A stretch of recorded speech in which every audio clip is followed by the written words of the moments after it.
মেয়ে হয়ে জন্মেছ যখন মেনে নাও, সয়ে যাও, যে সহে সে রহে, ধৈর্য ধরো, সব ঠিক হয়ে যাবে।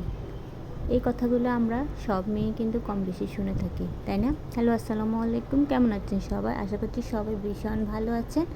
নতুন আরও একটা ভিডিও নিয়ে চলে আসলাম। সব বোঝা, সব ধৈর্য, সব সহ্য যেন মেয়েদেরই, তাই না? মেয়েদের যেন না বলার কোনো ক্ষমতাই নেই। অন্যায় হয়েছে, চুপ করে মেনে নাও, ঠিক হবে। সংসারে ঝামেলা হচ্ছে, তুমি মেনে নাও, মানিয়ে নাও, ঠিক হবে। কেউ অশান্তি করতেছে, তুমি শান্ত হয়ে যাও, সব ঠিক হয়ে যাবে। কেন এই প্রশ্নটা কেন আমরা মেয়েরা করি না আমি আসলে জানি না। মেনে নাও, মানিয়ে নাও, সব কি শুধু মেয়েদের মধ্যেই সীমাবদ্ধ? পরিবারে অশান্তি হলে কি শুধু মেয়েদেরই দোষ থাকে, বাকি কারো কোনো দোষ নেই?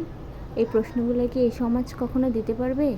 সমাজের মানুষগুলোকে বলতে পারবে কেন মেনে নাও, মানিয়ে নাও, চুপ করে থাকো, ধৈর্য ধরো, যে সহে সেই রহে? কেন ওই জায়গায় আমাকে থাকতে হবে? যে জায়গায় প্রথম থেকে আমাকে অপছন্দ করবে, সেই জায়গায় আমার মনে হয় না শেষ পর্যন্তও কেউ আমাকে পছন্দ করবে। তো আমি জানি না, যেখানে আমার অন্যায় নেই সেখানে আমি কখনোই মাথা নত করি না। আমার জীবনের এভাবেই ধারা। তো আপনাদের কেমন আমি আসলে বলতে পারি না। আমার মনে হয় যে অন্যায় মেনে নিয়ে ধৈর্য ধরে সহ্য করে বছরের পর বছর সহ্য করার চাইতে বুক ফুলিয়ে 1 বছর বাঁচার মতো বাঁচাটাই আমার কাছে বেটার। তো সবাই ভালো থাকবেন। আজকে ভিডিওটা কেমন লাগলো অবশ্যই কমেন্টস করে জানাবেন। ভালো লাগলে একটা লাইক দেবেন। ধন্যবাদ।